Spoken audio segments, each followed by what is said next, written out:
Good morning student. देखिए आपको BSc third year में मैं क्या स्पेक्ट्रोस्कोपी बता रही हूँ कि स्पेक्ट्रोस्कोपी मीन्स कार्बनिक और अकार्बनिक यौगिकों की संरचना का जो निर्धारण किया जाता है वो स्पेक्ट्रोस्कोपी के अकॉर्डिंग किया जाता है। रसायन विज्ञान की वह शाखा है जिसके अंतर्गत प्रमुख मतलब रासायनिक क्रियाओं का अध्ययन किया जाता है। स्पेक्ट्रोस्कोपी जो होती है ये क्या कहलाती है? स्पेक्ट्रक विधि कहलाती है।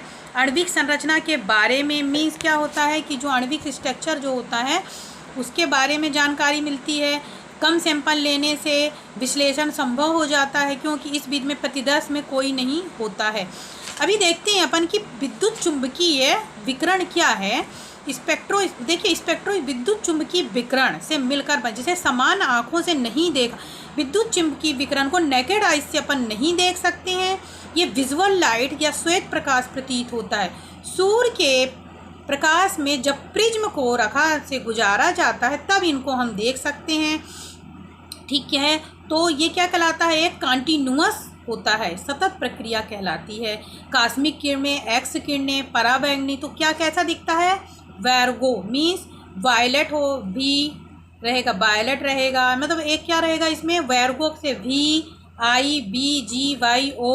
पूरे 7 रंग रहेंगे जो तरंग दैर्घ्य को शो करते हैं। ठीक है, तरंग दैर्घ्य बताते हैं। ठीक है, ये हो गया। इसके बाद आप देखेंगे कि जो तरंग दैर्घ्य मीन्स क्या होता है, E=1/λ होता है ना।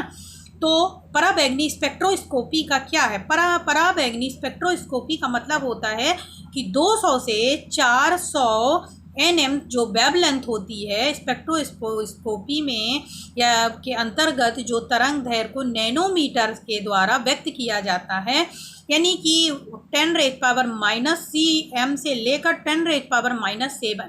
जब किसी ऑर्गेनिक कंपाउंड को विकिरण प्रवाहित करते हैं तो अपतित विकिरण कुछ भाग अवशोषित हो जाता है तथा अवशोषित न होने वाली विकिरण यौगिक को संचारण और विकिरण तरंग दैर्घ्य द्वारा कुछ अवशोषित हो जाएगा। जो अवशोषित नहीं होगा वो बाहर की तरफ कलर के रूप में दिखाई देता है। तो इसे सिग्मा स्टार पाई स्टार के द्वारा व्यक्त किया जाता है।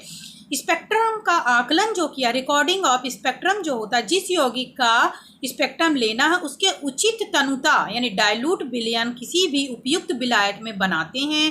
फिर उसमें सोर्स प्राप्त विकिरण को एक क्या मोनोक्रोमेटर क्या होता है मोनोक्रोमेटर से प्रवाहित करते हैं।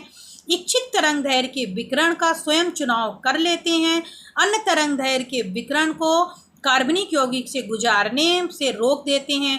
मोनोक्रोमेटर से प्राप्त एक वर्णी प्रकाश की किरण को पारदर्शक सेल ट्रांसपेरेंट सेल जिसमें कार्बनिक यौगिक का विलयन भरा होता है प्रवाहित करते हैं। दूसरी किरण को एक अन्य सेल में प्रवाहित करते हैं कि वह एक विलायक भरा होता है जिसमें कार्बनिक यौगिक का विलयन बना होता है, उसे संदर्भ सेल कहते हैं। दोनों सेलों से प्राप्त होने वाली विकिरण की तीव्रता की इलेक्ट्रॉनिक डिवाइस द्वारा करते हैं। अब किरण की तरंग दैर्घ्य जो होता है प्रकाशी घनत्व जिसे कहते हैं, जिसे सिग्मा से मध्य ग्राफ लेते हैं और अपन ज्ञात करते हैं कि कार्बनिक यौगिक का अवशोषण स्पेक्ट्रम ये पराबैंगनी स्पेक्ट्रम कहलाता है। ठीक है, जो स्पेक्ट्रम प्राप्त होता है तो किस प्रकार का प्राप्त हुआ है। ठीक है, इसके बाद क्या होता है, स्पेक्ट्रम में होने वाले विभिन्न संक्रमण होते हैं। स्पेक्ट्रम में होने वाले संक्रमण में हम देखेंगे अल्ट्रावायलेट जो होता है 2 परमाणुओं के कक्षक जो के संयोग करके आणविक कक्षक तथा ऊर्जा वाले विपरीत बंधी इलेक्ट्रॉन बनाते हैं, जिसमें बंधी और अबंधी जैसे कि सिग्मा स्टार संक्रमण, n सिग्मा स्टार संक्रमण, n सिग्मा संक्रमण, पाई संक्रमण। तो ये सब क्या कहलाते हैं? संक्रमण के पाई स्टार और स्टार के द्वारा व्यक्त किया जाता है। ठीक है, जब जैसे संतृप्त हाइड्रोकार्बन में क्या होता है सिग्मा और सिग्मा स्टार होता है, मतलब इसमें कार्बनिक यौगिक में पाया जाता है, इसमें उच्च हाई एनर्जी की आवश्यकता होती है। दूसरा होता है n और सिग्मा स्टार, ये भी संतृप्त यौगिकों में होता है। इसमें एक इलेक्ट्रॉन लोन पेयर इलेक्ट्रॉन होता है, इसलिए n सिग्मा स्टार से व्यक्त करते हैं।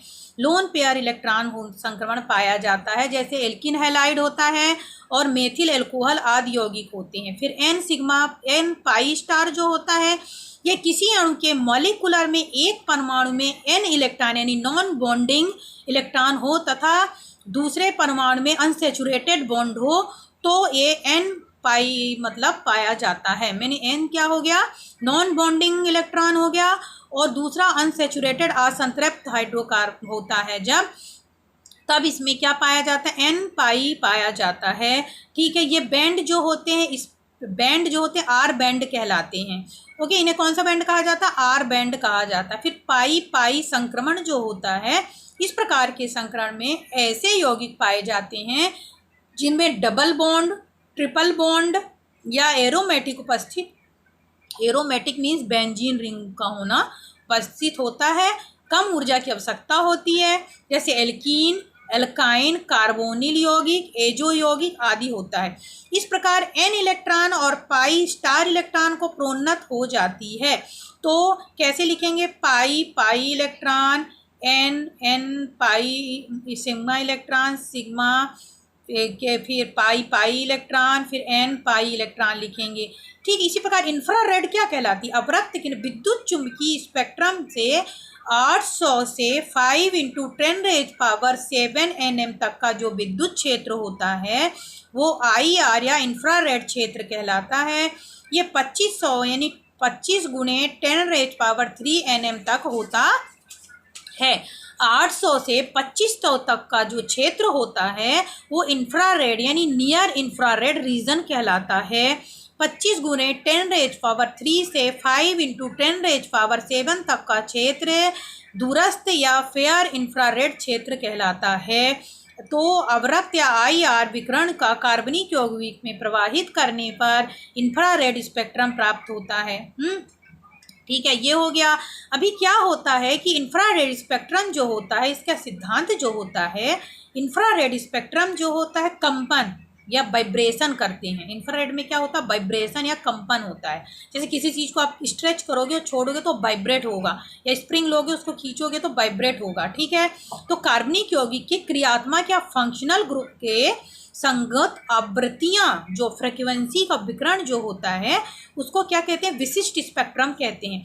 कार्बनिक अणु परमाणु तथा बॉन्ड के मिलकर के क्या एक गेंद तथा बंद या कम स्प्रिंग बनाते हैं। ओके, तो ये कंपन 2 टाइप का होता है, स्ट्रेचिंग वाला और क्या होता है, डीफॉर्मेशन वाला।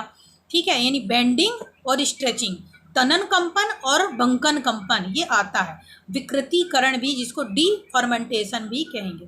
तनन कंपन मीन्स क्या होता है, जब किसी द्विपरमाणुओं अणुओं को बीच की दूरी घटाती और बढ़ती है तब तनाव उत्पन्न जो होता है उसे क्या कहेंगे अपन, बॉन्ड की दिशा में होगा, उसे तनन कंपन कहेंगे। तनन कंपन क्या होगा, सिमेट्रिकल होगा, अनसिमेट्रिकल होगा। ठीक है, सिमेट्रिकल यदि अणु की उपस्थिति एक साथ तनन या अतनन दोनों समान स्ट्रेच में होते हैं तब उसे क्या कहेंगे अपन, सतत कहेंगे। असतत अनसिमेट्रिकल यानी कि तनन और तनन यानी वाइब्रेट एंड अनवाइब्रेट दोनों तनन साथ में नहीं होते हैं। यानी जो स्ट्रेचिंग हो रहे हैं, स्ट्रेचिंग जो कंप्रेसर हो, क्या संपीड़न हो, तब क्या कहलाता, असमित तनन। और जब स्ट्रेचिंग और नॉन स्ट्रेचिंग जो हो दोनों क्या हो, एक समान होते हैं, उसे समझ। अब इसके बाद होता है बेंडिंग। ओके, ऐसे कंपन जिसमें कोई परमाणु एक दूसरे बंध दूरी यानी बॉन्ड लेंथ एंड फिर क्या होता है, लंबवत कंपन करता है। ठीक है, इसे बंकन कंपन कहते हैं। ये 4 प्रकार का होता है। सिजरिंग मतलब क्या होता है, देखिए इसमें कैंची के समान 2 लोब्स में होते हैं, 2 परमाणु एक साथ आपस में कैंची के अकॉर्डिंग फंसे हुए होते हैं। दूसरा होता है रॉकिंग, जब अणु अपने ही तल में बिना विकृत हुए कंपन करते हैं तो उसे रॉकिंग कंपन कहते हैं। ये एक रॉकिंग कुर्सी भी के समान होता है, जैसे रॉक चेयर जो घूमती है उसके समान, राउंडेड। बेंगिंग मतलब क्या होता है, जबकि इसमें प्लस एंड माइनस यानी कि ऊपर वाला प्लस और नीचे वाला तल माइनस हो, अर्थात कंपन को हम कहते हैं लंबवत हो, उसे हम बेगिंग कंपन कहते हैं। फिर होता है ट्विस्टिंग, जब एक परमाणु का तल नीचे तथा दूसरा ऊपर की ओर आए, इसके विपरीत हो तो परमाणु को हम क्या कहेंगे, ट्विस्टिंग कंपन कहेंगे। तो ये मैंने आपको क्या बताया, अभी स्ट्रेचिंग के बारे में बताया और नॉन स्ट्रेचिंग के बारे में बताया। Okay, thank you student.